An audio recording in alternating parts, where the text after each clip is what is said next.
Hello everybody. शुरू करते हैं कक्षा 10 विज्ञान का एक नया अध्याय 8 जो है हमारा जीव जनन कैसे करते हैं। और यह इस अध्याय का हमारा पहला भाग है जिसमें हम जीव जनन कैसे करते हैं इसकी भूमिका पढ़ेंगे, यानी ये जानेंगे कि जनन क्या होता है, कैसे होता है और क्यों होता है। तो आइए देखते हैं।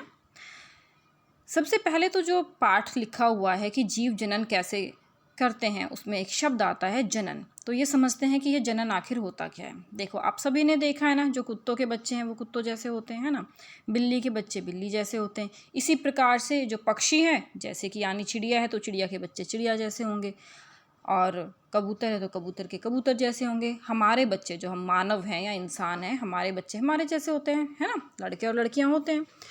तो ये क्या होता है, यही जनन होता है, यानी वह प्रक्रिया जिसमें किसी जीव द्वारा अपने जैसे जीव की उत्पत्ति की जाए वह जनन कहलाती है। या फिर किसी जीव द्वारा संतान उत्पन्न करने की जो प्रक्रिया है वही जनन कहलाती है। यानी जनन और या फिर रिप्रोडक्शन क्या हो गया कि अगर हम अपने जैसे बच्चे पैदा करते हैं, जैसे कुत्ते कुत्ते जैसे करते हैं और बिल्लियाँ बिल्लियों जैसे करते हैं, तो ये क्या हो गया, जनन।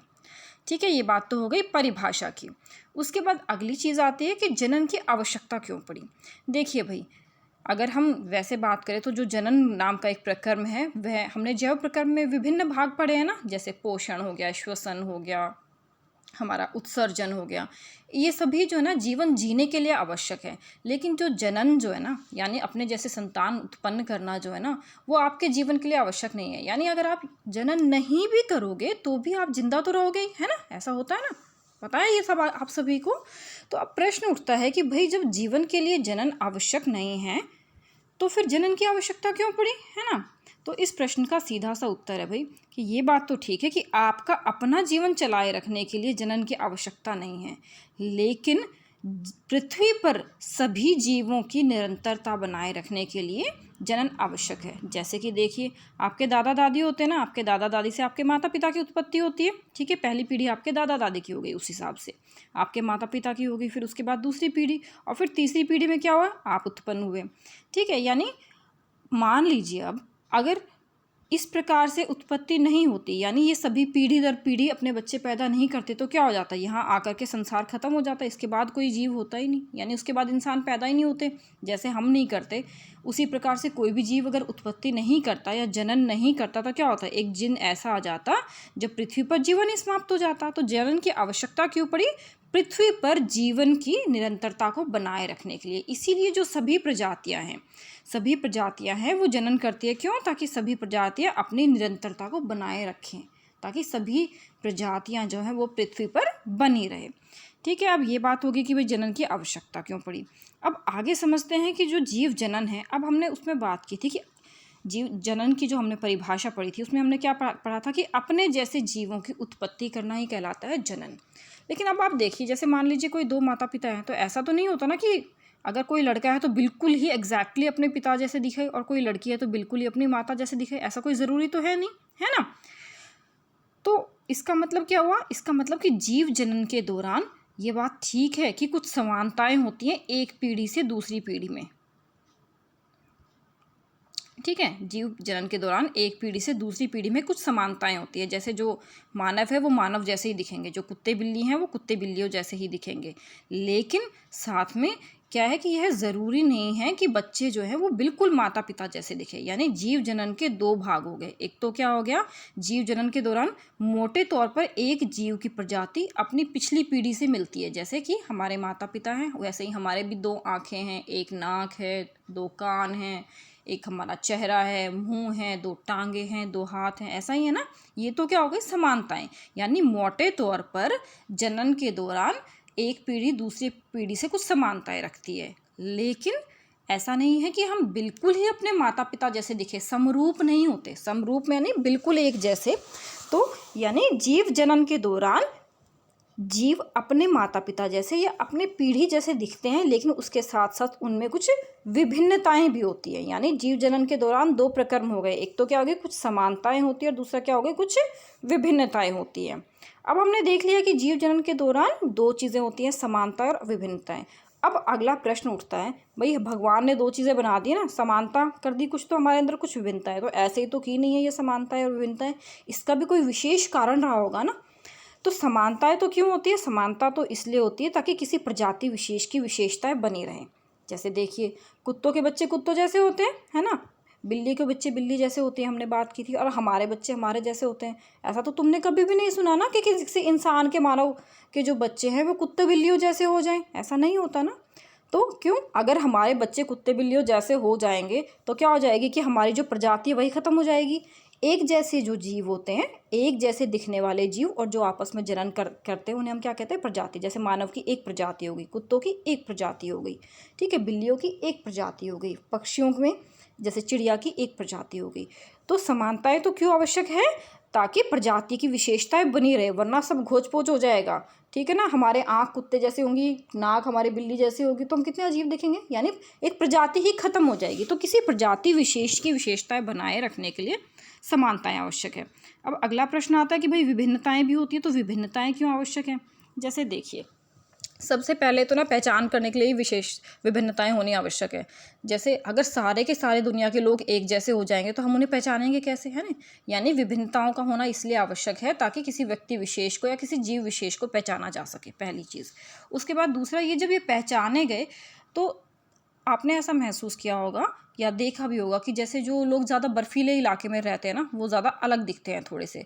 जो बिल्कुल बहुत ज़्यादा उष्णकटिबंधीय इलाके में रहते हैं वो कुछ अलग दिखते हैं, और हमारे भारत देश के लोग कुछ अलग दिखते हैं। यानी कि जैसे हमारे भारत और अमेरिका के लोग जो है ना वो अलग अलग दिखते हैं। क्यों अलग अलग दिखते हैं? क्योंकि हमारा दोनों जगह का पर्यावरण क्या है? अलग अलग है। इसीलिए हमारे अंदर कुछ विभिन्नताएं पैदा हो गई, और अपने पर्यावरण के अनुसार अपने आप को एडजस्ट कर लेना या अनुकूल कर लेना क्या कहलाता है? जैव अनुकूलन। यानी विभिन्नताएं होना इसलिए आवश्यक है क्योंकि विभिन्नताएं जैव अनुकूलन में सहायता करती हैं। यानी जीव जिस पर्यावरण में रह रहा है उसे रहने में उसे आसानी प्रदान करती हैं, ठीक है।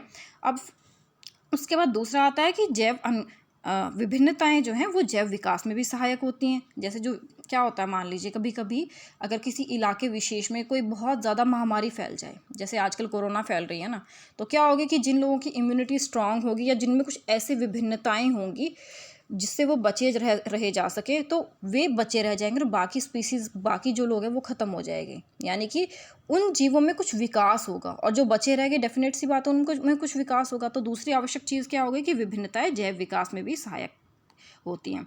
तीसरे आता है कि उत्तरजीविता बनाए रखने में सहायक होती है। जैसे हमने बताया ना कि भाई कुछ जीव जो है ना वो विभिन्न होते हैं नॉर्मल में भी, तो क्या वो उत्तरजीविता यानी जीवन को बनाए रखने में भी सहायक है। जैसे मान लो कोरोना से जो है ना, मान लो बहुत ज़्यादा लोग मर गए लेकिन फिर भी कुछ बच रहे हैं, तो वो बचे हुए लोग अपने जैसे जीव उत्पन्न करेंगे, और वो जिन जीवों को उत्पन्न करेंगे उनसे हमारी जो प्रजाति है वो चलती रहेगी। उत्तरजीविता यानी जीवन को बनाए रखना। यानी विभिन्नताएं क्यों आवश्यक है? सबसे पहले जैव अनुकूलन में सहायक है, दूसरा जैव विकास में सहायक है, और तीसरा जीवन की उत्तरजीविता बनाए रखने में सहायक है।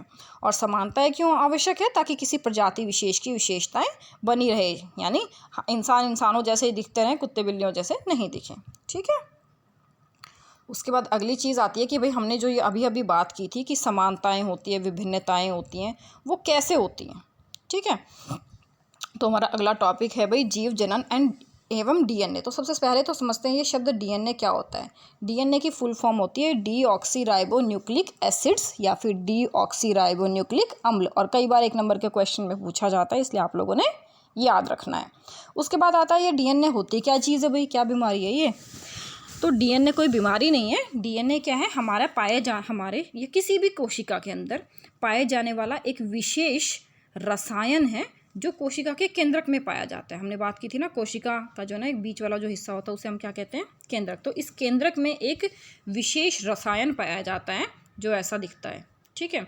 और ये रसायन जो है ना बहुत खास है। क्यों खास है? क्योंकि इसका हमारे शरीर में बहुत महत्वपूर्ण योगदान है। जैसे कोई भी जो कोशिका है वो उसके गुण कैसे होंगे ना, वे निर्भर करेंगे डीएनए पर। और इसमें एक शब्द कई बार आता है प्रतिकृति। प्रतिकृति का अर्थ क्या है? डीएनए अपनी प्रतिकृति बनाता है, यानी डीएनए अपनी जैसी कॉपी बनाता है। अब आता है कि डीएनए का जो है ना वो महत्व क्या है। ये डीएनए का स्ट्रक्चर है। कई बार आगे आप 11th-12th में जाके पढ़ेंगे। तो डीएनए का विशेषता क्या है या डीएनए का महत्व क्या है कि डीएनए सबसे पहले तो हमने बात की थी ना भाई, ये पहली पीढ़ी होती है, फिर उसके बाद दूसरी पीढ़ी बनती है। तो जो गुणों को एक पीढ़ी से दूसरी पीढ़ी में पहुंचाता है वो काम कौन करता है? ये रसायन डीएनए करता है। उसके बाद डीएनए सिर्फ सूचना को पहुंचाता ही नहीं है, साथ ही साथ डीएनए प्रोटीन के निर्माण में भी सहायता करता है, सूचना प्रदान करके। प्रोटीन का निर्माण क्या होता है? सबसे पहला क्या होता है कि जब भी हमारे एक कोशिका से दूसरी कोशिका बनती है या फिर एक जीव से दूसरा जीव बनता है, तो क्या होता है कि डीएनए जो है ना, डीएनए के अंदर कुछ सूचना होती है जिसकी वजह से कोई संरचना बनती है। जैसे कि हमारा हाथ वही बना, तो वो क्यों बना? क्योंकि हमारे जो है ना, हमारे शरीर की जो हाथ वाली कोशिकाएं हैं उसके अंदर एक रसायन था जिसको हम क्या कहते हैं? डीएनए। ठीक है, यानी कि सबसे पहले तो क्या किया? डीएनए ने सूचना प्रदान की कि भाई एक पीढ़ी से दूसरी पीढ़ी में इंसान ही पैदा होने हैं। दूसरी उसने और क्या सूचना प्रदान की कि जो इंसानों के हाथ बनने हैं, यानी प्रोटीन के निर्माण के लिए भी सूचना प्रदान की।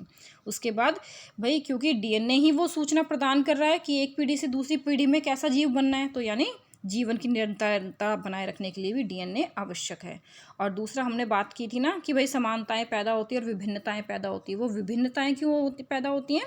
जब डीएनए में कुछ बदलाव हो जाता है। और डीएनए में बदलाव कैसे होता है? जैसे कि इसे आप इस तरह से समझ सकते हैं, आपकी मम्मी घर में डेली रोटी बनाती है ना, तो आप कभी भी उठा के देखना, 2 रोटी जो है ना बिल्कुल एक जैसी कभी भी नहीं होंगी, लेकिन वो समान होती हैं ना। दोनों रोटियों का टेस्ट एक जैसा होता है, लेकिन बहुत ध्यान से देखोगे अगर गहनता से, तो 2 रोटियां बिल्कुल एक जैसी नहीं होती, क्योंकि 2 रोटियों को बनाए जाने के दौरान कुछ परिवर्तन होते हैं। जैसे मान लो एक रोटी ज़्यादा जल गई, एक रोटी कम जली, या एक रोटी पतली बिल गई थोड़ी, एक रोटी मोटी। तो उसी प्रकार से क्या होता है, जब डीएनए एक जनरेशन से, एक पीढ़ी से दूसरी पीढ़ी पे जाती है, तो एक जैव रसायन प्रक्रम होता है, और उस जैव रसायन प्रक्रम के दौरान कुछ विभिन्नताएं पैदा हो जाती हैं। यानी मोटे तौर पे अगर हम देखें तो हमारे कई बार प्रश्न पूछा जाता है कि डीएनए की प्रतिकृति का हमारे जीवन में क्या महत्व है? तो डीएनए आनुवांशिक सूचना प्रदान करता है एक पीढ़ी से दूसरी पीढ़ी में। दूसरा, डीएनए प्रोटीन निर्माण के लिए सूचना प्रदान करता है। तीसरा, डीएनए जीवन की निरंतरता बनाए रखता है। और चौथा, डीएनए विभिन्नताएं उत्पन्न करता है। ठीक है, ये बात हो गई डीएनए की। यानी हमने अभी अभी क्या सीखा कि जीव जनन क्या होता है, कैसे होता है और क्यों होता है। Thank you.